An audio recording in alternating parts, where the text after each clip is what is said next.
போலாமா? அனைவருக்கும் வணக்கம்.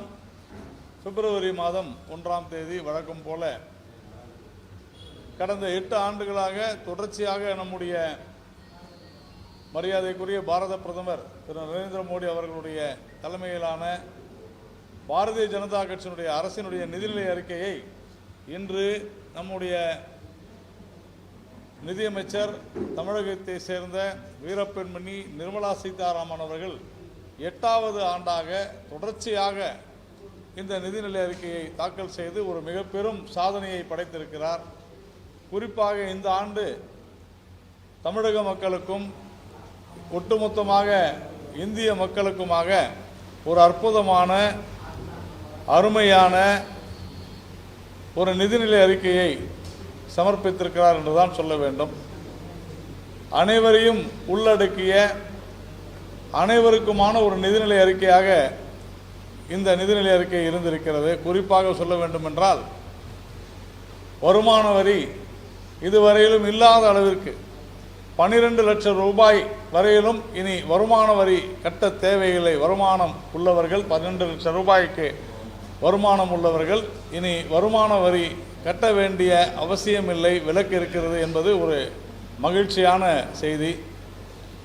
இதில் குறிப்பாக 2014ஆம் ஆண்டு நம்முடைய பாரதிய ஜனதா கட்சி ஆட்சிக்கு வருவதற்கு முன்னாலே திமுக அங்கம் வகித்த காங்கிரஸ் கூட்டணி ஆட்சியில் 2.5 லட்சமாக இருந்த இந்த வருமான வரியினுடைய வரம்பு இன்றைக்கு 12 லட்சம் ரூபாய் வருமானம் இருந்தால் வரி கட்ட தேவையில்லை என்கிற அளவிற்கு ஒரு மிக சிறப்பான அற்புதமான ஒரு இலக்கை மக்களுக்கு ஒரு மிகப்பெரிய சேமிப்பை கிட்டத்தட்ட ஒவ்வொரு நபரும் 70,000 80,000 ரூபாய் 12 லட்சம் ரூபாய் வரை வருமானம் ஈட்டுவர்கள் கிட்டத்தட்ட ஆண்டுதோறும் 70,000-80,000 ரூபாய் சேமிக்கிற அளவிற்கு ஒரு அற்புதமான நிதிநிலை அறிக்கையில் நடுத்தர மக்களுக்கு ஏழை எளியவர்களுக்கு அளித்திருக்கிறார் என்று சொன்னால் இது ஒரு அற்புதமான விஷயமாக மக்கள் பார்க்கிறார்கள். நாடெங்கும் இதை கொண்டாடி கொண்டிருக்கிறார்கள்.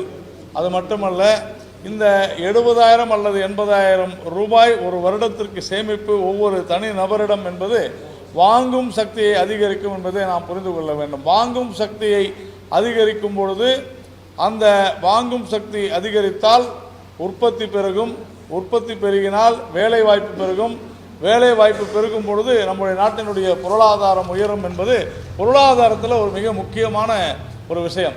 அதில் இந்த வாங்கும் சக்தியை அதிகரிக்கக்கூடிய அற்புதமான இந்த விஷயத்தை நம்முடைய நிதியமைச்சர் திருமதி நிர்மலா சீதாராமன் அவர்கள் செய்திருப்பது இன்றைக்கு ஒரு உண்மையிலேயே ஒரு மகத்தான பொன்னான நாள் என்றுதான் நாம் சொல்ல வேண்டும்.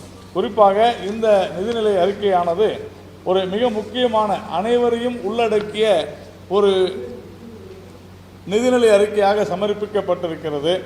இதில் மிக குறிப்பாக விக்சித் பாரத் என்று நாம் தொடர்ந்து சொல்லிக் கொண்டிருக்கிறோம். அதாவது வளர்ச்சி அடைந்த இந்தியா தான் நம்முடைய இலக்கு. 2047 இந்தியா வளர்ச்சி அடைந்த நாடாக, மிக சிறந்த நாடாக, ஒரு வல்லரசாக, உலகத்திலேயே முதன்மையான நாடாக இருக்க வேண்டும் என்ற அந்த ஒரே குறிக்கோளுடன் நாம் பயணித்துக் கொண்டிருக்கிறோம்.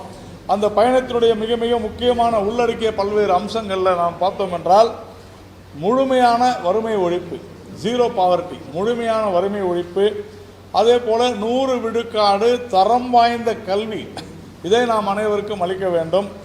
அதே போல சுகாதாரம், எல்லோருக்கும் எல்லாராலும் செலுத்தக்கூடிய வகையில், எல்லோரும் தாங்கக்கூடிய வகையில் தரமான சுகாதார சிகிச்சை, அதே போல ஒரு திறன் வாய்ந்த தொழிலாளர்கள், லேபர், அந்த வேலை வாய்ப்பு, திறன் வேலை வாய்ப்பை நாம் அளிக்க வேண்டும். அதே போல பெண்கள், இந்த நாட்டினுடைய 70 விழுக்காடு பெண்கள் இருக்கக்கூடிய 70 விழுக்காடு பேர், 70% பெண்கள் நம்முடைய நாட்டில் நம்முடைய பொருளாதார நடவடிக்கைகளுக்கு உறுதுணையாக இருக்க வேண்டும் என்கிற ஒரு உயர்ந்த நோக்கு. அதே போல உலகத்திலேயே நம்முடைய நாடு உணவு உற்பத்தியில், உணவு உற்பத்தியினுடைய ஒரு கூடமாக இருக்க வேண்டும் என்கிற நோக்கு, அதாவது விவசாயத்தில் அதிகமாக இருக்க வேண்டும். இந்த 6 மிக முக்கியமான விஷயங்கள் தான் நம்மை வளர்ச்சி அடைந்த இந்தியா என்கிற இலக்கை நோக்கி இட்டு செல்லும் என்பதன் அடிப்படையில் தான் நாம் வந்து பல்வேறு விஷயங்களை இதெல்லாம் எப்படி செய்ய முடியும் அப்படின்னு சொன்னால், ஏழைகளை, பெண்களை, இளைஞர்களை, விவசாயிகள், ஏழைகள், பெண்கள், விவசாயிகள், இளைஞர்கள், இந்த 4 பிரிவினரையும் நாம் உயர்த்துவதன் மூலமாக மட்டுமே இந்த வளர்ச்சியடைந்த இந்தியா என்கிற நோக்கை நாம் எட்ட முடியும் என்கிற காரணத்தினால விவசாய வளர்ச்சியை அதிகப்படுத்துவது எப்படி, அதே போல கிராமப்புறங்களில் கிராம மேம்பாட்டை கொண்டு வருவது எப்படி, எல்லோரையும் ஒருங்கிணைத்து எல்லா இந்த சமுதாயத்தில் இருக்கக்கூடிய அனைவரையும் ஒருங்கிணைத்து ஒரு ஆக்கப்பூர்வமான சமுதாயத்தை படைத்து பொருளாதார ரீதியாக எப்படி முன்னேற்றுவது, அதே போல நம்முடைய தொழில் வளர்ச்சியை எப்படி நாம் கொண்டு செல்வது, அப்படி கொண்டு செல்லும் பொழுது சிறு குறு தொழிலாளிகளை, சிறு குறு தொழிற்சாலைகளை நாம் எப்படி ஆதரிப்பது, அதே மாதிரி வேலை வாய்ப்பின் மூலமாக நம்முடைய நாட்டின் வளர்ச்சியை எப்படி முன்னேற்றுவது, எப்படி நம்முடைய நாட்டு மக்கள் பொருளாதாரம் புதிய கண்டுபிடிப்புகளின் மூலமாக நம்முடைய பொருளாதாரத்தை முன்னேற்றுவது, அதே மாதிரி மின்சார தேவைகளை ஒரு தன்னிறைவு பெற்ற நாடாக நாம் எப்படி நம்மை ஆக்கிக் கொள்வது, அதே மாதிரி ஏற்றுமதியை உயர்த்துவது, அதே போல் பல புதிய கண்டுபிடிப்புகளை உருவாக்குவது, இதையெல்லாம் நாம் செய்தால் மட்டும்தான் நாம் நம்முடைய இலக்கான வறுமை ஒழிப்பு, அதே மாதிரி கல்வி, இப்படிப்பட்ட விஷயங்களை செய்ய முடியும். இது 2வது படி. 3வதாக இந்த வளர்ச்சியை நோக்கி நாம் எப்படி செல்ல முடியும் என்று பார்க்கும் பொழுது ஒரு 4 மிக முக்கியமான விஷயங்களை இன்றைய நிதிநிலை அறிக்கையில் திருமதி நிர்மலா சீதாராமன் அவர்கள் நம்முடைய நிதியமைச்சர் சொல்லியிருக்கிறார். இதில் குறிப்பாக பார்த்தோம்னா விவசாயம், அதே போல் சிறு குறு தொழில்கள், அதே மாதிரி முதலீடுகள், ஏற்றுமதி. விவசாயம், சிறு குறு தொழில்கள், முதலீடு, ஏற்றுமதி, இவை இருந்தால் மட்டும்தான் இவைகளையெல்லாம் நாம் மேம்படுத்த முடியும். அதனால் இதை நாம் வளர்ச்சி பாதைகளை எடுத்து செல்ல வேண்டும். விவசாயம், ஏற்றுமதி, சிறு குறு தொழில்கள், தொழிற்சாலைகள், முதலீடுகள், அதே மாதிரி பல சீர்திருத்தங்களை நாம் முன்னெடுக்க வேண்டும். நம்முடைய பல செக்டாரில் பிரிவுகளில் இருக்கக்கூடிய பல துறைகளில் இருக்கக்கூடிய பல சீர்திருத்தங்களை நாம் உருவாக்க வேண்டும். எல்லோரையும் ஒருங்கிணைத்து அழைத்து செல்ல வேண்டும். இதெல்லாம் ஒரு முக்கிய இலக்காக வளர்ச்சி அடைந்த இந்தியா என்கிற ஒரு இலக்கை நாம் எட்ட வேண்டும் என்பது. அதனால தான் இந்த நிதிநிலை அறிக்கையானது குறிப்பாக வரி விதிப்பு, அதே போல் மின்சாரத்துறை, அதே மாதிரி அர்பன் டெவலப்மெண்ட், அதாவது நகர் மேம்பாடு, அதாவது நகரங்களை எப்படி மேம்படுத்துதல். நகரங்களை மேம்படுத்துவது என்பது அங்கே இருக்கக்கூடிய மக்களுடைய பொருளாதாரத்தை நாம் முன்னேற்றி வேலை வாய்ப்பினை அதிகரித்து உற்பத்தியை பெருக்கி ஒரு மிக சிறந்த ஒரு பொருளாதார நாடாக நாம் ஆவதற்கு உண்டான வழி. அதே மாதிரி மைனிங், சுரங்கம், நம்முடைய இயற்கை வளங்களை நாம் எப்படி பயன்படுத்துவது என்பது, அதே மாதிரி நிதித்துறை, அதன் பிறகு பல்வேறு நம்முடைய கட்டமைப்புகளை எப்படி நாம் சீரமைப்பது என்பது போன்ற பல்வேறு விஷயங்கள். இதில் குறிப்பாக முதல்ல நாம் சொன்னது போல விவசாயத்துறையில் இந்த நிதிநிலை அறிக்கையானது மிக மிக சிறப்பான பல்வேறு விஷயங்களை நாம் கொண்டு வந்திருக்கிறோம். பல திட்டங்கள், குறிப்பாக கிராமப்புறங்களை மேம்படுத்துவது எப்படி என்று பார்க்கும் பொழுது இப்போ நான் முழுமையாக பட்ஜெட்டை சொல்கிறது போது தமிழ்நாட்டிற்கு எப்படியெல்லாம் இது பயன்பட போகிறது என்பதை இதிலிருந்தே நாம் புரிந்து கொள்ளலாம். இதில் குறிப்பாக விவசாயத்துறையில் சமையல் எண்ணெய், இந்த சமையல் எண்ணெய் எப்படி எடிபிள் ஆயில்ஸ் எப்படி கொண்டு வருவோம்னு சொன்னால், இதில் துவரம்பருப்பு, உளுத்தம்பருப்பு, சிகப்பு பருப்பு போன்ற பல்வேறு பருப்பு வகைகளை நாம் எப்படி பயிரிடுவது, அதன் மூலம், ஏனென்றால் அதிகமாக நாம் இறக்குமதி செய்கிறோம். இதையெல்லாம் இங்கேயே உற்பத்தி செய்து நாம் அது ஏற்றுமதி செய்யக்கூடிய அளவிற்கு வளர வேண்டும்.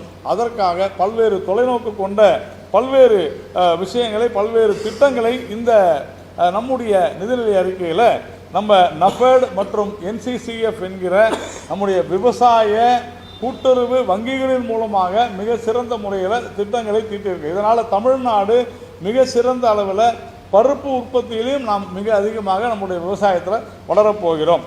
அதே மாதிரி பல்வேறு விதைகள், பல்வேறு அந்த நம்ம சாகுபடிக்கு உண்டான அந்த உற்பத்தியை பெருக்குவதற்கான பல்வேறு திட்டங்கள். இதில் பார்த்தோம் என்றால் விவசாயிகளுக்கான காப்பீடு, விவசாயிகளுக்கான கடன் அட்டை கிரெடிட் கார்டு 5 லட்சம் ரூபாய் வரையில் 3 லட்சத்திலிருந்து 5 லட்சம் ரூபாய் வரைக்கும் அதிகப்படுத்தியிருக்கிறோம். கிட்டத்தட்ட 7.7 கோடி விவசாயிகளுக்கு நாடு முழுவதும் கொடுக்கிறோம். தமிழ்நாட்டில் மட்டும் இதுவரையில் 46 லட்சத்திற்கும் அதிகமானோர் நாம் பார்த்திருக்கிறோம்.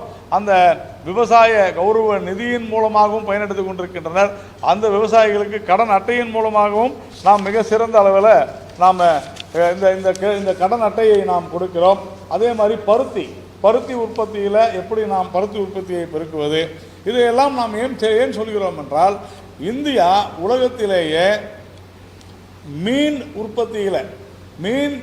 உற்பத்தியில் அதே மாதிரி ஏற்றுமதியிலும் நாம் அதிக இடத்தில் இருக்கிறோம். மீனவர்கள் என்று சொன்னாலே இன்றைக்கு 2 மாநிலங்கள் தான், ஒன்று குஜராத், இன்னொன்று தமிழ்நாடு. இரண்டும் பெரிய கோஸ்ட். அப்போது இந்த விவசாயம் அப்படின்னு சொல்கிறதுல மீனவர்களும் அடங்குகிறார்கள். நான் சொன்ன இந்த விவசாயிகளில் குறிப்பாக மீனவர்கள் அடங்குகிறார்கள். அப்போது இந்த நாட்டிலேயே அதிக அளவில் விவசாய திட்டங்களின் மூலமாக தமிழகம் பயன்பெற போகிறது. சாதாரணமாக இன்றைக்கி கூட நான் பார்த்தேன், பல பேர் தமிழ்நாட்டிற்கு ஒன்றும் சொல்லவில்லையேன்னு. தமிழ்நாடு இந்தியாவில் தான் இருக்கிறது. இந்தியாவில் அறிவிக்கப்படக்கூடிய பல்வேறு திட்டங்களில் தமிழகம் 10 விழுக்காடுக்கும் மேலாக பயன்பெறுகிறது என்பதை நாம் தொடர்ந்து பார்த்தோம். அது முத்ரா திட்டமாக இருந்தாலும் சரி, அல்லது 100 நாள் வேலைவாய்ப்பு திட்டமாக இருந்தாலும் சரி, எல்லா வகையிலும் தமிழ்நாடு பயன்பெறுகிறது. அதே மாதிரி கிட்டத்தட்ட 1.5 லட்சம் புதிய தபால் நிலையங்கள் திறக்கப்பட போகிறது. அது கிராமப்புறங்களை முன்னேற்றுவதற்கு, சேமிப்பிலிருந்து அத்தனை திட்டங்களையும் கொண்டு செல்வதற்காக. இன்றைக்கி நாம் பார்க்குறோம், சென்னையில் கூட பார்க்குறோம், பல அதிக அளவில் பெண்கள் இன்றைக்கி போஸ்ட் விமனா தபால் பெண் ஊழியர்களாக இருக்கிறார்கள். நீங்கள் இன்றைக்கி சாதாரண கிராமங்களில் கூட இன்றைக்கி நம்ம போஸ்ட் ஆஃபீஸ் பேங்க் இருக்குது. அந்த அளவிற்கு சிறப்பாக நாம் செயல்பட்டு கொண்டிருக்கிறோம். அதை மேலும் விரிவுபடுத்துவதற்கு நம்முடைய கிராமப்புறம், தமிழ்நாடு ஒரு அட்வான்ஸ்டு ஸ்டேட், முன்னேறிய மாநிலம் என்கிற பொழுது அதிக அளவு தமிழ்நாட்டிற்கு இந்த விவசாய திட்டங்களின் மூலமாக தமிழகம் அதிக அளவு பயன்பெறும். அதே மாதிரி இரண்டாவதாக நான் பார்க்கிறோம், இந்த ஒரு விக்சித் பாரத் என்று சொல்லப்படக்கூடிய வளர்ச்சி அடைந்த பாரதம், வளர்ச்சி அடைந்த இந்தியா என்கிற இலக்கை அடைவதற்கு மிக முக்கியமானது MSME, அதாவது சிறு குறு தொழிற்சாலைகள். இந்த சிறு குறு தொழிற்சாலைகளுக்கு இதுவரையிலும் அந்த கிரெடிட் கேரண்டின்னு நம்ம சொல்லியிருந்தோம். அரசாங்கத்தினுடைய உத்தரவாதம், கடன் உத்தரவாதம், இது 5 கோடியிலிருந்து 10 கோடியாக உயர்த்தப்பட்டிருக்கிறது. அதே போல் ஸ்டார்ட் அப்ஸ், அதாவது தொழில் தொடங்குவோர், அவர்களுக்கு நாம் 10 கோடியாக இருந்தது, இப்போது 20 கோடியாக உயர்த்தப்பட்டிருக்கிறது. அதே மாதிரி ஒரு நல்ல அருமையாக தொடர்ந்து செயல்பட்டு கொண்டிருக்கின்ற ஒரு MSME, ஒரு சிறு குறு தொழிற்சாலையானது இன்றைக்கு 20 கோடி ரூபாய் வரைக்கும் அவர்களுக்கு கொடுக்கப்படும். அவர்களுக்கு கடன் வசதி மட்டுமல்ல, பல்வேறு வசதிகளும் செய்து தரப்படும். அதே மாதிரி 5 லட்சம் பெண்களுக்கு, குறிப்பாக சொல்ல வேண்டுமென்றால் 5 லட்சம் ஆதி திராவிடர்கள், scheduled caste and scheduled tribes, Adi Dravida பழங்குடியின மக்கள் 5 லட்சம் பேருக்கு அடுத்த வருடம் முதல் நாம் 5 வருடங்களுக்கு 2 கோடி ரூபாய் வரையில் புதிய திட்டத்தின் மூலமாக கடன் வழங்கப்படும். இதுவும் அந்த கடன் உத்தரவாத திட்டத்தில் கவர் ஆகிருக்கும். அதே போல் இங்கே நாம் நேஷனல் மேனுஃபேக்சரிங் மிஷன் அப்படின்ற ஒரு திட்டத்தின் மூலமாக, அதாவது தேசிய தொழிற்சாலை ஒரு திட்டம், அந்த தேசிய தொழிற்சாலை நோக்கு திட்டத்தின் மூலமாக பல்வேறு சிறு குழு தொழிற்சாலைகளை நாம் இணைத்து அவர்களின் மூலமாக ஏற்றுமதிக்கு மிகப்பெரிய அளவில் நாம் உதவி புரிவதற்காக ஒரு பல்வேறு திட்டங்களை தீட்டி இருக்கிறார்கள்.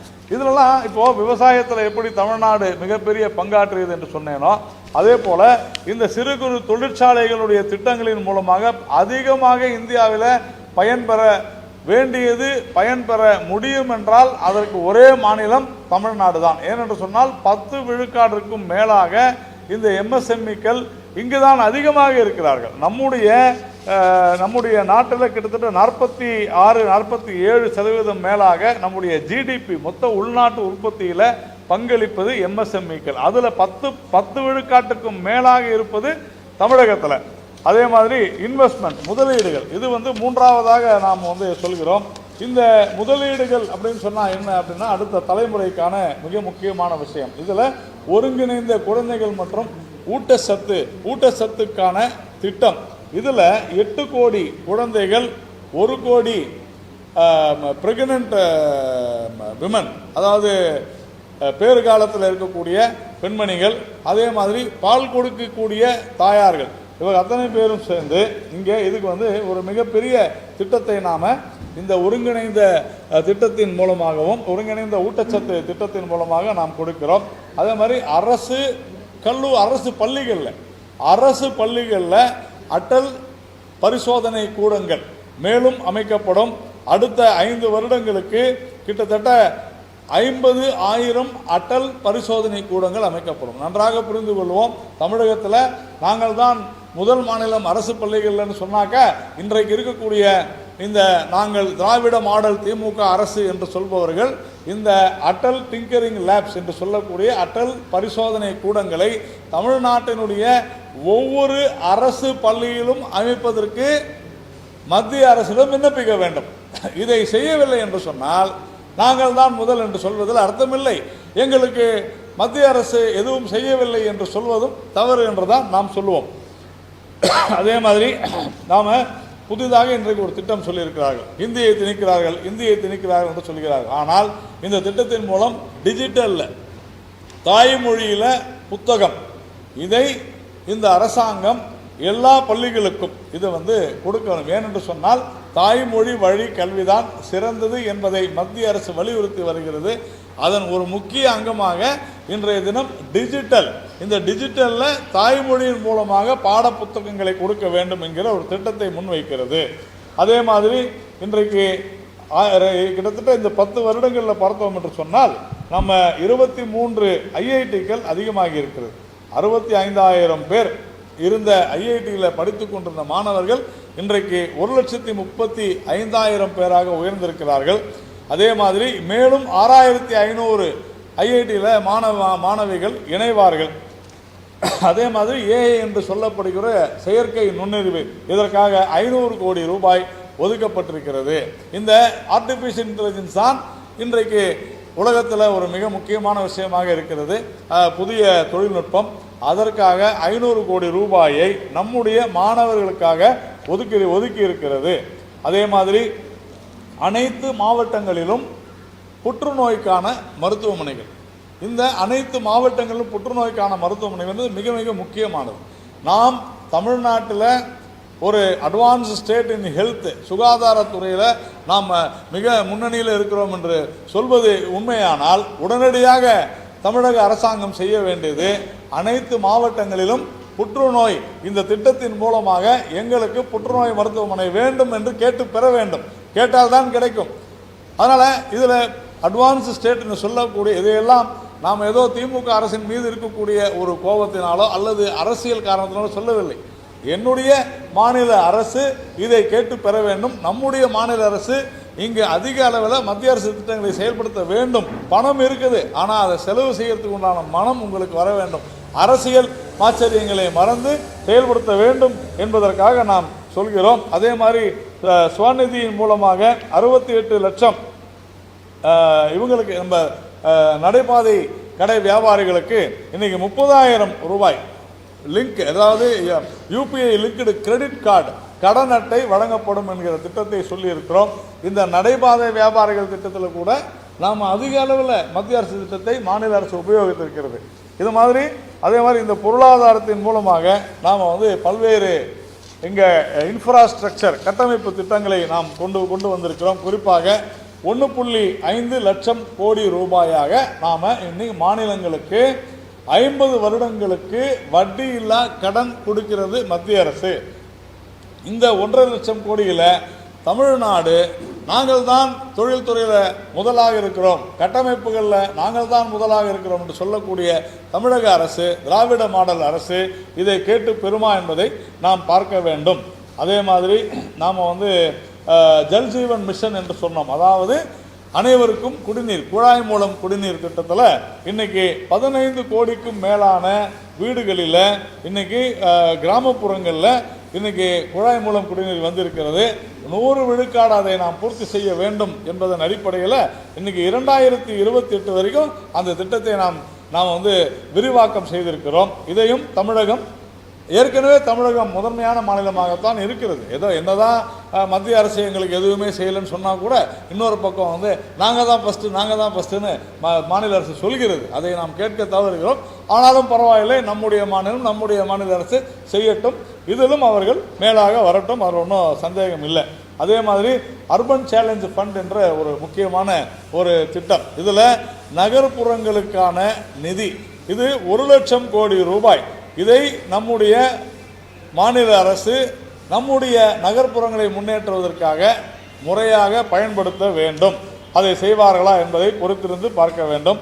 அதே மாதிரி 100 கிகாவாட் நம்முடைய நியூக்ளியர் எனர்ஜியை வந்து நம்ம வந்து 2047க்குள்ளே நாம் செய்ய வேண்டும் என்கிறதுனால இந்த நிதிநிலை அறிக்கையில் நியூக்ளியர் அணுமின் நிலையங்களுக்காக ஒரு மிக சிறந்த திட்டத்தை உருவாக்கி இருக்கிறார்கள்.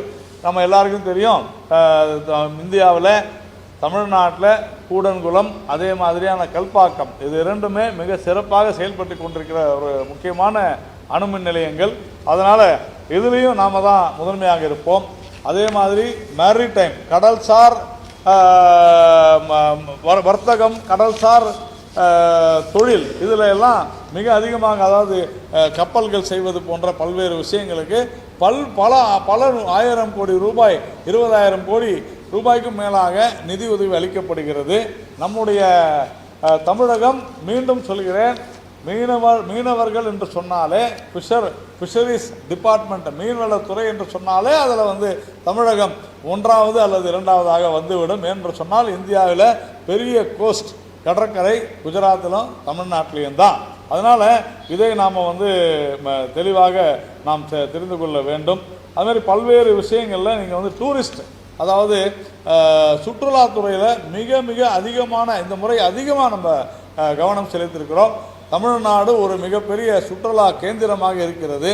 இந்த சுற்றுலாவினுடைய துறைக்காக நாம் மத்திய அரசு இன்று கொடுத்திருக்கக்கூடிய திட்டங்களை முறையாக தமிழக அரசு பயன்படுத்தி கொள்ள வேண்டும். வழக்கம் போல மாநில உரிமைகள் அது இதுன்னு சொல்லி இங்கே நடக்கக்கூடிய சட்ட ஒழுங்கு சீர்கேடுகளை மறைக்க பார்த்து தேவையில்லாமல் தனிப்பட்ட குற்றங்கள் என்றெல்லாம் சொல்லி அதற்காக விவாதங்களை தொலைக்காட்சிகளால் நடத்தாமல் இந்த சுற்றுலாத்துறையில், விவசாயத்துறையில், இளைஞர் நலத்துறையில், கல்வித்துறையில், சுகாதாரத்துறையில் என்னவெல்லாம் திட்டங்கள் இருக்கிறது, அது எப்படியெல்லாம் தமிழகத்திற்கு பயன்படும் என்கிற மிக பல்வேறு விஷயங்களை இவர்கள் செய்ய வேண்டும், தமிழக அரசு செய்ய வேண்டும்.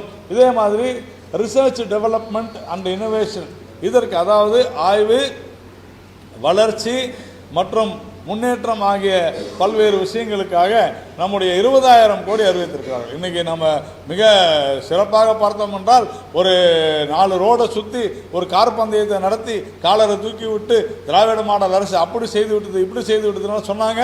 இன்றைக்கி வர இந்த மாதம் ஐஐடி மெட்ராஸ், ஐஐடி சென்னையில் ஹைப்பர் லூப் காம்படிஷன் சர்வதேச போட்டியானது நடக்கவிருக்கிறது. ஆனால் அது குறித்து நாம் யாரும் பேசுவதில்லை என்பது அடுத்த ஜென்ரேஷனுடைய மிக மிக மிக மிக பெரிய 1000 கிலோமீட்டர் ஸ்பீடில் போகக்கூடிய ஹைப்பர் லூப் என்ற டியூபில் இயங்கக்கூடிய, காற்றழுத்தத்தில் இயங்கக்கூடிய ஒரு அற்புதமான போக்குவரத்து, அதை கண்டுபிடித்திருப்பது ஐஐடி மெட்ராஸ் மிக அருமையாக வடிவமைத்திருக்கிறது. இதையெல்லாம் நாம் பேசுவதில்லை. தமிழகத்திற்கு அது பெருமை தான். நான் என்ன சொல்கிறேன், அதை கூட எங்களுடைய மாநிலம்தான் செய்தது என்று பெருமையாக பேசிக்கொள்ளலாம். ஆனால் நாங்கள் திராவிட மாடல் என்று சொல்லிக்கொண்டு அதை அவர்கள் கோட்டை விடுவார்கள் என்று தான் நான் நினைக்கிறேன். அதே மாதிரி ஏற்றுமதியில் இந்தியா மிக சிறந்த நாடாக வர வேண்டும். ஏனென்று சொன்னால் நம்முடைய அந்நிய செலாவணி ஏற்றுமதியை பொறுத்து தான் இருக்கிறது. இதையெல்லாம் ஏன் சொல்கிறோம் என்றால், இந்த ஏற்றுமதிக்கு மிக முக்கியமான விஷயம் தொழிற்சாலைகள். இந்த தொழிற்சாலைகளை வரவேற்க வேண்டும் என்ற, இப்போ டாவோஸில் நாம் பார்த்தோம், சுவிட்சர்லாண்டில் எல்லா மாநிலங்களும் சென்றன. நம்முடைய தொழில்துறை அமைச்சர் கூட அங்கே போய் மிகப்பெரிய அளவில் தமிழகம் வந்து ஒரு Tamil Nadu is like a different country என்றெல்லாம் பேசினார். இப்படியெல்லாம் அவர் பேசினார். ஆனாலும் என்ன மாதிரியான முதலீடுகளை அவர் ஈர்த்து கொண்டு வந்தார் என்பது இன்று வரையிலும் சொல்லாமல் இருக்கிறார்கள். அது ஒரு மர்மமாகத்தான் இருக்கிறது. மற்ற மாநிலங்கள்லாம் சொல்லிவிட்டது. இது போன்ற பல்வேறு விஷயங்களை இந்த நிதிநிலை அறிக்கை சொல்லி இருக்கிறது. குறிப்பாக நாம் சொல்ல வேண்டும் என்று சொன்னால், நான் ஏற்கனவே சொன்னது போல பருப்பு விளைச்சலில் அதிக கவனம், பருத்தி விவசாயம், கிராமப்புறங்களில் 1.5 லட்சம் தபால் நிலையங்கள், இன்னும் சொல்ல வேண்டும் என்றால் இந்தியாவில் பொம்மைகள் தயாரிக்க சிறப்பு திட்டம். ஏனென்றால் சைனீஸ் டாய்ஸ் இன்னைக்கு எல்லாமே நம்ம வீட்டில் பசங்க பயன்படுத்துவது வந்து சீன பொம்மைகள். அதையெல்லாம் விடுத்து தமிழ்நாட்டில் நம்ம மரப்பாச்சி பொம்மை அதையெல்லாம் பிரதமர் கடந்த சில ஆண்டுகளுக்கு முன்னால் மனதோடு பேசுகிற நிகழ்ச்சியில் கூட பேசியிருந்தார். அது மாதிரி அந்த பொம்மைகளுடைய தயாரிப்பில் கூட தமிழ்நாட்டிற்கு மிகப்பெரிய ஒரு பங்கு இருக்க வேண்டும் என்று நாம் எண்ணுகிறோம். அதே மாதிரி காலணி மற்றும் தோல் துறைகளை ஊக்குவிக்கும் திட்டம். இதில் காலணி தோல் துறைன்னு சொன்னாலே நமக்கு வந்து ராணிப்பேட்டை தான் ஞாபகம் வரும், ஆம்பூர் வாணியம்பாடி ஞாபகம் வரும். தமிழ்நாட்டுக்கு ஒன்றுமே இல்லைன்னா சொல்ல முடியாது. பல 1000 கோடி ரூபாய் திட்டங்களை இதன் மூலமாக அறிவித்திருக்கிறார்கள். அதே போல் நாம் பார்த்திருக்கிறோம். இந்த டிஜிட்டல் விஷயங்களை நான் சொன்னேன். காப்பீட்டுத் துறையில் குறிப்பாக 74 விழுக்காடிலிருந்து 100 விழுக்காடு காப்பீட்டுத் துறையில் அந்நிய நேரடி முதலீடு அனுமதிக்கப்பட்டிருக்கிறது. புதிய விமான வழித்தடங்கள் 120 இடங்களில் புதிய விமான வழித்தடங்கள். இன்னொரு விஷயம் நம்ம சொல்ல வேண்டியது என்னன்னு கேட்டிங்கன்னா, நகர மேம்பாட்டுக்கு 1 லட்சம் கோடி நான் சொன்னேன். அதில் தமிழகம் வந்து அதிக அளவு எடுக்க வேண்டும் என்று தான் நாம் சொல்கிறோம். ஒவ்வொரு ரூபாய்க்கும் செலவு. எல்லாரும் என்ன சொல்கிறாங்கன்னா, நீங்கள் என்ன மத்திய அரசு பணம் வாங்குதுன்னு. ஒவ்வொரு ரூபாயில் பார்த்தீங்கன்னா மத்திய அரசினுடைய மக்கள் நல திட்டங்கள் 8 விழுக்காடு. அதே போல் நிதி ஆணையம் சொன்னபடியான நிதி பகிர்வு 8 விழுக்காடு, மாநில வரி பகிர்வு 22 விழுக்காடு, பாதுகாப்பு 8 விழுக்காடு, மத்திய திட்டங்கள் 16 விழுக்காடு, வட்டி 20 விழுக்காடு கொடுக்குறாங்க. அதே மாதிரி மானியங்கள் 6 விழுக்காடு மானியங்கள் கொடுக்குறாங்க. இன்னைக்கு நம்ம மிக முக்கியமாக இதில் செலவினங்களை மட்டும் நம்ம பார்த்தோம் என்றால், பாதுகாப்பு துறைக்கு 4,91,732 ரூபாயும், கிராமப்புறங்களுக்கான செலவினங்களாக 2,66,817 ரூபாயும், உள்துறைக்காக 2,33,211 கோடியும், விவசாயம் மற்றும் அதன் சார்ந்த விவசாய நலன் சார்ந்த நடவடிக்கைகளுக்காக 1,71,437 கோடியும், கல்வித்துறைக்கு 1,28,650 கோடியும், சுகாதாரத்துறைக்கு 98,311 கோடியும், அர்பன் டெவலப்மெண்ட் அதாவது நம்முடைய நகர மேம்பாடு 96,777 கோடி. இதெல்லாம் நான் சொல்லும்போது தமிழ்நாட்டுக்கு என்னன்னு கேட்பாங்க. தமிழ்நாட்டுக்கு என்னன்றது இனிமேல் சொல்லுவாங்க. அதை நாம் வந்து எவ்வளவு விழுக்காடு வந்திருக்கிறதுன்னு பார்ப்போம். இப்போ உதாரணத்துக்கு மெட்ரோ இதில் இருந்தால் வரும் 96,778 கோடி, 777 கோடியிலிருந்து. ஐடி அண்டு டெலிகாம் அதாவது தொழில், அது என்ன சொல்லுவீங்க, இன்ஃபர்மேஷன் டெக்னாலஜி அண்ட் தொலைத்தொடர்பு துறை, அதில் 95 தகவல் தொழில்நுட்பம், அதில் 95,298 கோடி. எனர்ஜி அதாவது மின்துறை அதில் 81,174 கோடி. வர்த்தகம் மற்றும் தொழில்துறையில் 65,553 கோடி. அதே மாதிரி சோசியல் வெல்ஃபேரில் சமூக நலத்துறைக்கு 60,052 கோடி. விஞ்ஞானத்தில் 55,679 கோடி. இதையெல்லாம் வந்து இந்த வருடத்திற்கான செலவினங்கள். இதில் ஒரு குறிப்பிட்ட பங்கு தமிழகத்திற்காக செலவிடப்படும். அது தொடர்ந்து அந்தந்த துறையிலிருந்து வெளியிடப்படும். உணவு மற்றும் உரம் இதுக்கு வந்து மானியங்கள், அதாவது ரேஷன் கடையில் கொடுக்கக்கூடிய அரிசி அதற்கான முழுக்க மத்திய அரசால் கொடுக்கப்படுகிறது. அந்த உணவு மற்றும் உரத்திற்கான மானியமாக உணவுக்கு 2,03,240 கோடியும், உரத்திற்கு 1,67,000 கோடியும், எல்லாவற்றுக்கும் மேலாக ஊரக வேலைவாய்ப்பு திட்டம் 100 நாள் வேலைவாய்ப்பு திட்டம் இதுக்கு 86,000 கோடி ஒதுக்கப்பட்டிருக்கிறது. இந்த 2014 திமுக அங்கம் வகித்த காங்கிரஸ் ஆட்சிக்கு வந்தபோது 33,000 கோடியாக இருந்த 100 நாள் வேலைவாய்ப்பு திட்டத்திற்கான ஒதுக்கீடு இன்றைக்கு 86,000 கோடி ரூபாயாக உயர்ந்திருக்கிறது. இதை இழுத்து மூடிட்டாங்கன்னு சொன்னவங்க 3 மடங்காக உயர்ந்திருக்கிறது என்பதை புரிந்து கொள்ள வேண்டும். இப்படிப்பட்ட ஒரு அற்புதமான நிதிநிலை அறிக்கையை இன்றைக்கு பாரதிய ஜனதா கட்சியினுடைய ஆட்சியில் மாண்புமிகு பிரதமர் நரேந்திர மோடி அவருடைய தலைமையிலான ஆட்சியில் இருக்கக்கூடிய நம்முடைய தமிழகத்தை சேர்ந்த நிதியமைச்சர் நிர்மலா சீதாராமன் அவர்கள் மிக சிறப்பானது ஒரு நிதிநிலை அறிக்கையை அளித்திருக்கிறார். இது முழுக்க முழுக்க ஏழைகளுக்கான, விவசாயிகளுக்கான, பெண்களுக்கான, இளைஞர்களுக்கான ஒரு பட்ஜெட் நிதிநிலை அறிக்கை. இது மிக சிறந்த நிதிநிலை அறிக்கை. நாம் சொல்வதெல்லாம் ஒன்றே ஒன்றுதான். இதில் கூட வழக்கம் போல தேஞ்சு போன ரெக்கார்டு மாதிரி எங்களுக்கு ஒன்றுமே இல்லை, தமிழகத்தின் பெயரில் எல்லாம் சொல்ல வேணாம். இது இந்தியாவிற்கான பட்ஜெட், தமிழகம் இந்தியாவில் இருக்கிறது. இது நீங்கள் கொடுக்கக்கூடிய திட்டங்களை நாங்கள் இப்படி பயன்படுத்திக் கொள்கிறோம் என்று சொல்ல வேண்டியது தமிழக அரசு. திராவிட மாடல் அரசு என்று பெருமைப்பட்டுக் கொள்ளக்கூடிய இந்த திமுக அரசானது உறுதியாக இந்த பட்ஜெட்டிலிருந்து தமிழகத்திற்கு நல்லதொரு திட்டங்களை, அதிக அளவு நிதியை பெற்று தமிழக மக்களுடைய வாழ்வு சிறக்க வழிவகை செய்யும் என்று நம்புகிறோம். உங்களுக்கு ஏதாவது கேள்வி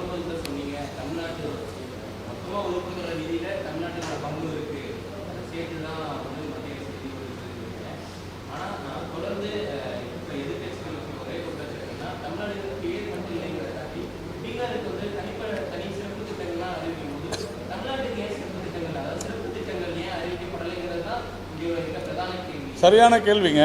பீகாரை பொறுத்தவரையில் தமிழகம் போன்ற மிக முன்னேறிய மாநிலம் இல்லை. இப்போ அங்கே கல்வியில் பீகார் பின்தங்கி இருக்குது, தொழில்துறையில் பின்தங்கி இருக்குது, சுகாதாரத்துறையில் பின்தங்கி இருக்குது. அதனால் அதில் ஒரு சில இப்போ மக்கனா அப்படின்னு ஒரு மிக முக்கியமான பயிரை அங்கே கொண்டு வரணும் அப்படின்றதுக்காக அதுக்கு நிதி ஒதுக்குறாங்க. ஆனால் தமிழகத்திற்கு செலவிடக்கூடிய தொழில்துறையில், ஏன்னா தொழில்துறையில் தமிழகம் முன்னேறிய மாநிலம் அதிகமாக இருக்குது, தமிழகத்திற்கு செலவிடக்கூடிய சுகாதாரத்துறையில் செலவிடக்கூடிய அந்த பணம், கல்வி, தொழில்துறை, இது மாதிரி எல்லாம். இப்போ எம்எஸ்எம்இ எடுத்துங்க. எம்எஸ்எம்இயில் நம்ம 10% மேலே நாம் தான் இங்கே நாம் தான் அந்த திட்டங்களின் மூலம் பயன்பெற்றோம். எது? தமிழ்நாடு. ஆனால் பீகாரில் 2% கூட பயன்பெறலை. அப்போது இது நீங்கள் அப்படி கம்பேர் செய்யக்கூடாது. ஒரு மாநிலத்துக்கு இன்னொரு மாநிலம்னு அப்படி செஞ்சீங்கன்னா தமிழகம் தான் அதிக நிதியை பெறும் எல்லா திட்டங்களிலிருந்தும். நீங்கள் உதாரணத்திற்கு பீகாரில் கடற்கரை கிடையாது. அப்போ மீனவர்களுக்கான திட்டங்களில் அதிகமாக யார் பயன்பட போகிறாங்க?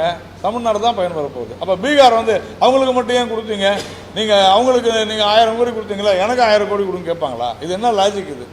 இது ஒன்று வேண்டுமென்றே பேசுவது, இல்லை என்றால் தெரிந்து கொண்டே இல்லை தெரியாமல் பேசுவது.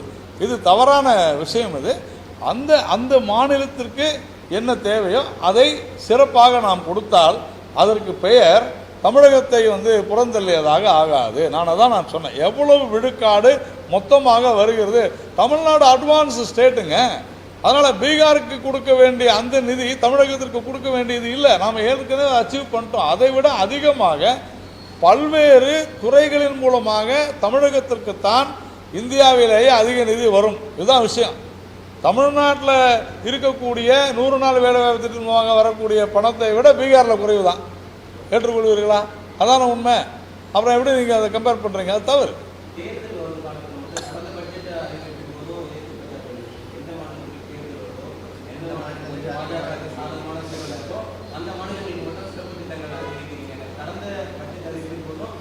கரெக்ட்.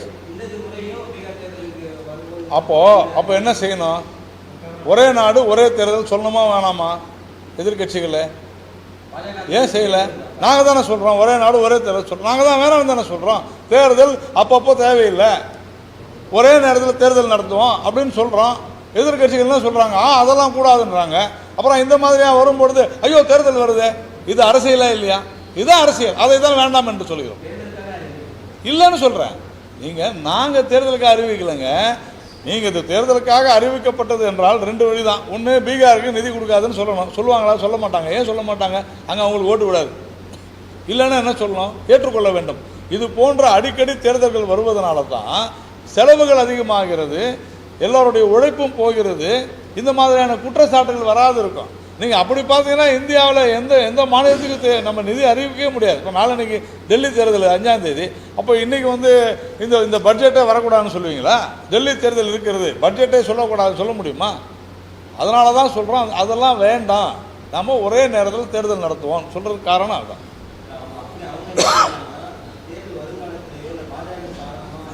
சார், தேர்தல் ஒவ்வொரு 6 மாதத்துக்கும் வந்து கொண்டே இருக்கிறது. அது எப்படி செய்ய முடியும்? இந்தியாவிற்கான பட்ஜெட்டில் இது ஆர்டிகல் 370 மாதிரியா? இந்தியாவுக்கான பட்ஜெட்டில் பீகாருக்கு எந்த பணமுமே கிடையாதுன்னு சொல்ல முடியுமா? இது என்ன நியாயம்? அதுக்கு பேர் தான் சமூக நீதியா சார்? இல்லைங்க, பீகார் கேட்டு போன வருஷமே கேட்டாங்க. அதனால தான் விஷயமே. அதனால இப்போ அங்கே அதுதான் சொல்கிறேன், ஒரு வீட்டில் இது ஒரு வீடு, ஒரு குடும்பம். இந்த குடும்பத்தில் நலிவுற்ற அல்லது நோய்வாய்ப்பட்டிருக்கக்கூடிய ஒரு குழந்தைக்கு உங்கள் வீடாக இருந்தாலும் என் வீடாக இருந்தாலும் சிறப்பான கவனிப்பு இருக்குமா இருக்காதா? இவ்வளோதான் விஷயம்.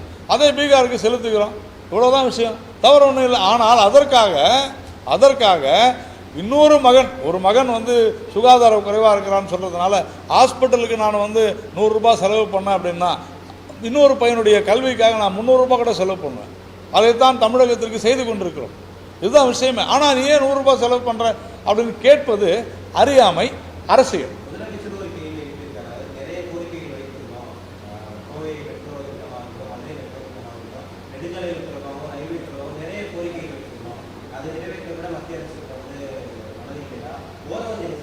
சார், போக்குவரத்து துறை நான் உங்களுக்கு ஏற்கனவே நானே இதிலே சொன்னேன், நகர் மேம்பாட்டில் தான் மெட்ரோ வரப்போகுது. மெட்ரோவுக்கு ஆல்ரெடி பணம் ஒதுக்கியாச்சு.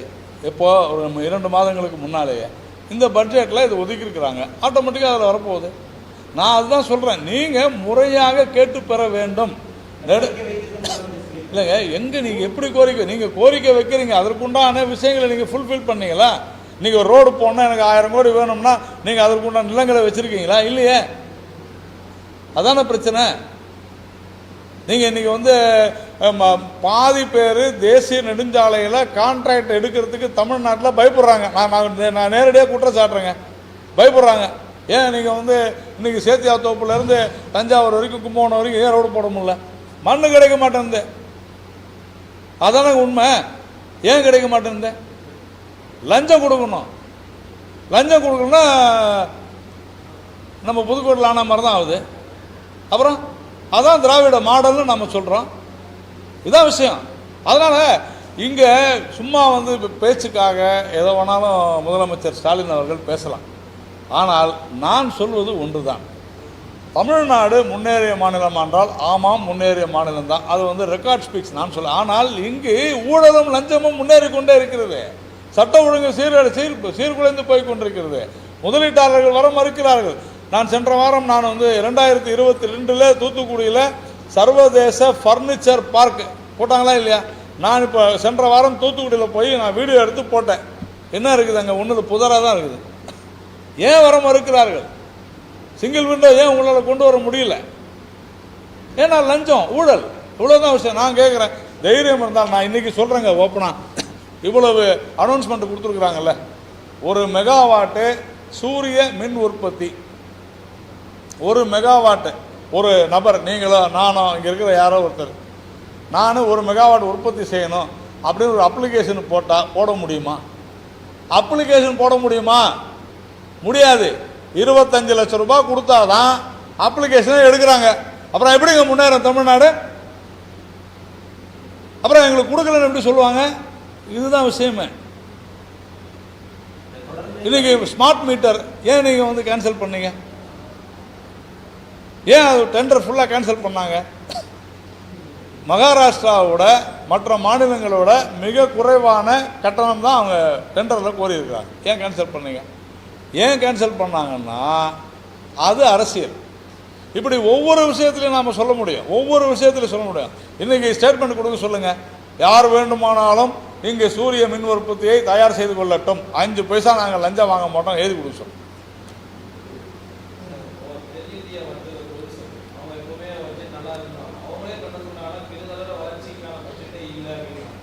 இல்லைங்க, 19 பேசுனா நான் ஒன்றும் செய்ய முடியாது.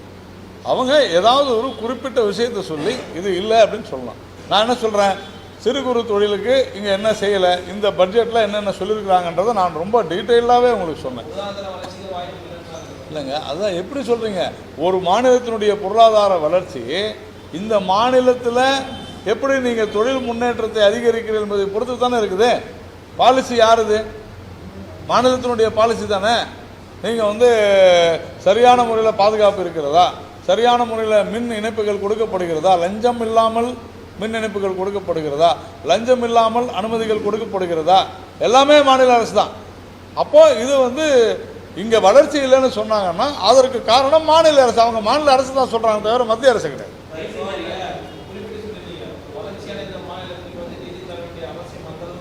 தப்பாக சொல்கிறீங்க. இல்லை இல்லை இல்லை, நான் அப்படி சொல்லவே இல்லை. நீங்கள் தவறாக சொல்கிறீங்க. வளர்ச்சி அடைந்த மாநிலத்திற்கு தான் அதிக நிதி செல்கிறதுன்னு சொன்னேன். நீங்கள் தவறாக சொல்கிறீங்க.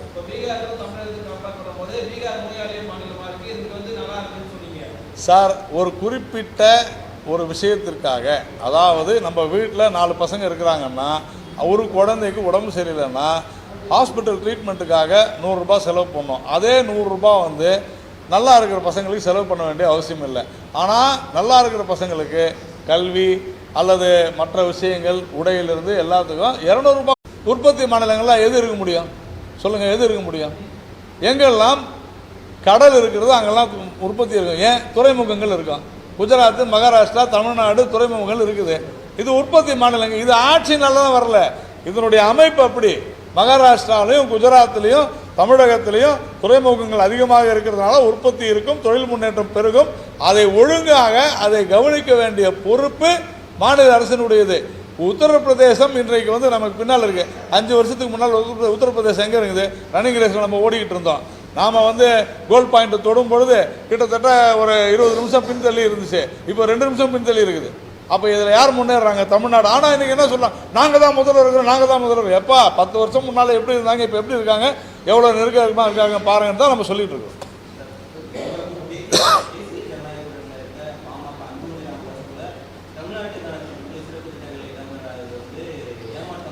அதாவதுங்க, இல்லை நான் சொல்கிறேங்க இல்லைங்க, ஒரு காலத்தில் திட்டங்களை வரிசையாக அறிவிச்சிருவாங்க, ஆனால் எதுவும் நடக்காது. இப்போ அப்படி கிடையாது. ஏற்கனவே பைப் லைனில் நிறைய திட்டங்கள் இங்கே நடந்துக்கிட்டு இருக்குது. இப்போ நாம் வேணால் இந்த அறிக்கையில் ஒன்று சொல்லியிருக்கலாம். தமிழ்நாட்டிற்கு சென்னைக்கு வந்து மெட்ரோ ஃபேஸ் 2 ப்ராஜெக்ட் ஏற்கனவே அறிவிச்சாச்சுங்க, திருப்பி சொல்லணுமா? இவ்வளோதாங்க விஷயம்.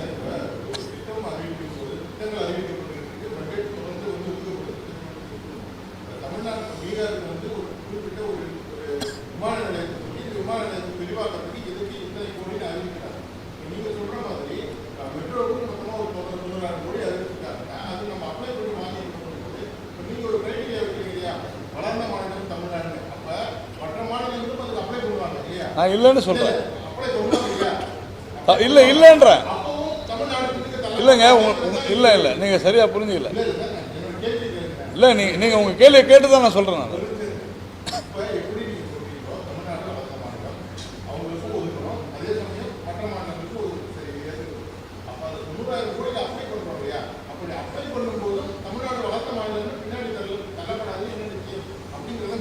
இல்லைங்க, மறுபடியும் சொல்கிறேன். உற்பத்தி மாநிலங்கள் அப்படின்னு சொன்னால் 3 தான். குஜராத்து, மகாராஷ்டிரா, தமிழ்நாடு தாங்க. இங்கே இருக்கக்கூடிய கட்டமைப்பு வேறு எங்கேயும் கிடையாது. இந்த 3 மாநிலங்கள் சொல்கிறேன். அப்போ இந்த கட்டமைப்பில் இருக்கக்கூடிய இப்போ நகர மேம்பாடுன்னா, நகர மேம்பாட்டுக்கு சென்னைக்கு செலவு பண்ணுறதை விட பீகாருக்கு செலவு பண்ண முடியாது. தயவு செஞ்சு புரிஞ்சுங்க. அதை தான் நான் சொல்கிறேன். அப்போது அதிக அளவு நிதி எங்கே போகும்னு சொன்னால் தமிழ்நாட்டிற்கு தான் வரும். அதுதான் நான் சொன்ன 100 நாள் வேலைவாய்ப்பு திட்டம். நான் சொல்ல, தமிழ்நாடு அரசு பெருசாக ஃபோட்டோ போட்டுக்குது, நாங்கள் தான் முதலிடத்தில் இருக்கிறோம் கடந்த 5 வருடங்களாக. ஆனால் என்ன சொல்கிறாங்க? ஐயோ எங்களுக்கு பணமே கொடுக்கலன்றாங்க. அதே மாதிரி ஸ்மார்ட் சிட்டிஸ் தமிழ்நாடு நாங்கள் எல்லா இடத்துலையும் செஞ்சுட்டோன்றாங்க. அப்போ பணம் எங்கேருந்து வந்துச்சு? மத்திய அரசு தானே கொடுக்குது. அப்போது நான் சொல்கிற விஷயம் என்னென்னா, ஒரு குறிப்பிட்ட ஒரு மாநிலம் அது ஒரு பிரச்சனையில் இருக்குதுன்னு சொன்னால் அதற்கு கரம் கொடுக்க வேண்டிய பொறுப்பும் கடமையும் மத்திய அரசுக்கு இருக்கிற அதே நேரத்தில் தமிழகம் போன்ற மாநிலங்கள் மேலும் மேலும் வளர்வதற்கு பல்வேறு துறைகளில் அதைவிட பீகாரை விட அதிகமான நிதி தமிழகத்திற்குத்தான் கொடுக்கப்படுகிறது பல்வேறு துறைகளின் மூலமாக. இதைத்தான் நான் சொல்கிறேன். பீகாருக்கு வந்து அவங்க செஞ்சுட்டாங்கன்னா பீகாருக்கு எதுக்கு செஞ்சாங்கன்னு பாருங்கள். பீகாருக்கு மெட்ரோ ட்ரெயினுக்கு காசு கொடுக்கல, பீகாருக்கு வந்து எம்எஸ்எம்இக்கு காசு கொடுக்கல, பீகாருக்கு வந்து ஹெல்த் செக்டர் வெள்ளி விலைக்கு பட்ஜெட்டுக்கு சம்மந்தமே இல்லைங்க.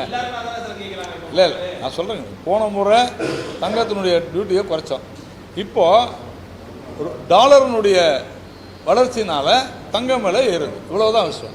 அது வந்து மார்க்கெட் தான், வாலடைல் மார்க்கெட். அது இன்டர்நேஷ்னல் மார்க்கெட். நமக்கு அதுக்கு சம்மந்தம் இல்லை.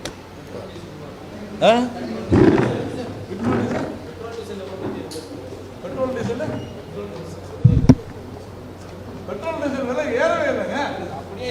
இந்தியா சுதந்திரம் பெற்றது வந்ததுலேருந்து இவ்வளோ வருஷமா 7 வருஷமா பெட்ரோல் டீசல் ஏறாத இருக்கிறதுனா இந்த அரசாங்கத்தில் தானே சந்தோஷப்பட வேணாமா நீங்கள்? என்னங்க 1500 ரூபாய் 820 ரூபாய் அதெல்லாம் பேசவே மாட்டாங்க. அது அப்படி இல்லை.